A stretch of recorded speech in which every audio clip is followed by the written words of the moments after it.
నమస్తే.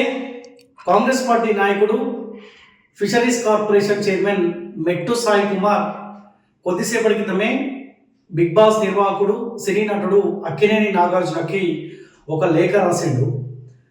ఏమని రాసిండయ్యా అంటే, తెలంగాణ రాష్ట్రానికి సంబంధించిన హరీష్ రావు కావచ్చు, కల్వకుట్ల చంద్రశేఖరరావు కుమారుడు కల్వకుట్ల తారక రామారావు కావచ్చు, వీళ్ళిద్దరు తెలంగాణ రాష్ట్రంలో 10 ఏళ్ల కాలం పాటు అబద్ధాలు ఆడారు. అధికారం అయిన తర్వాత కూడా అబద్ధాలు ఆడుతూ ఉన్నారు. వీళ్ళని దయచేసి బిగ్ బాస్లోకి తీసుకోండి.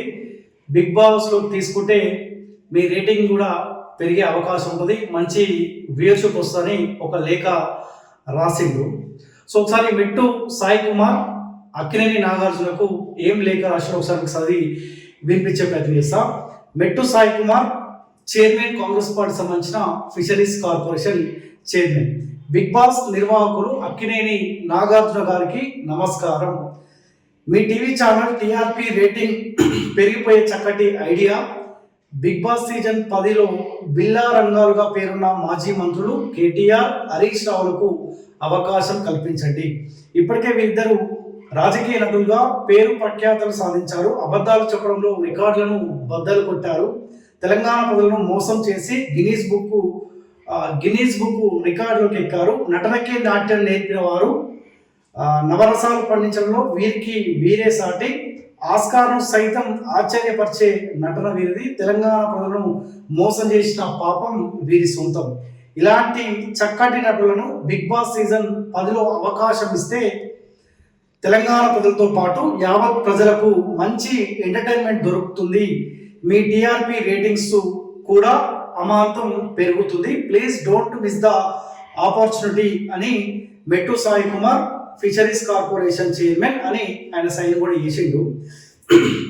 సరే, ఎవరు అవునన్నా కాదన్నా 10 సంవత్సరాల కాలం పాటు తెలంగాణ రాష్ట్ర ప్రజల్ని మాటలు చెప్పి అబద్ధాలు ఆడి మోసం చేసిరు. అధికారానికి వాళ్ళని ప్రజలు దూరం పెట్టారు.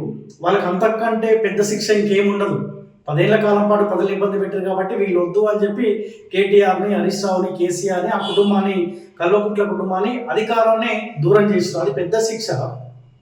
ఇప్పుడు కాంగ్రెస్ పార్టీ సంబంధించిన కొంతమంది నాయకులని బిగ్ బాస్లోకి వాళ్ళని పంపించాలి.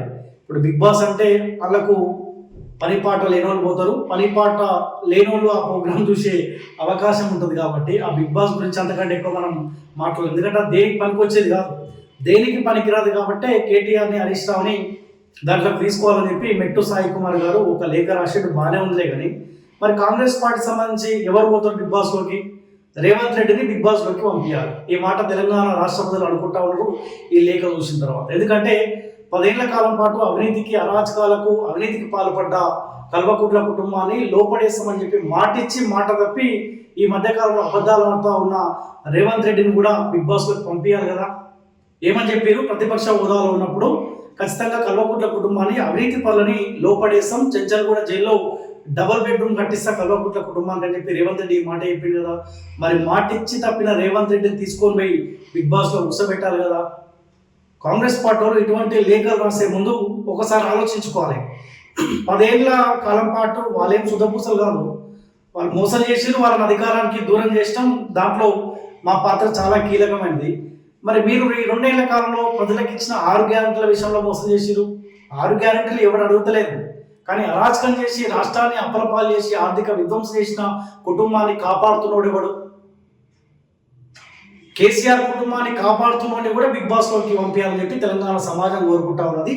సో ఈ లేఖ కూడా బీఆర్ఎస్ పార్టీ ఇంకో లేఖ రాసి రేవంత్ రెడ్డిని, ఇంకా కొంతమంది బ్యాచ్ కదా ఈ మంత్రివర్గాన్ని కూడా బిగ్ బాస్లోకి పంపిస్తే కాస్త పొద్దుకంగా ఈ బిగ్ బాస్ చూసే బ్యాచ్ ఉంటుంది కదా, వాళ్ళు నవ్వుకుంటారు. అందరూ దొంగలే, ఎవరు శుద్ధ పూసలేం కాదు.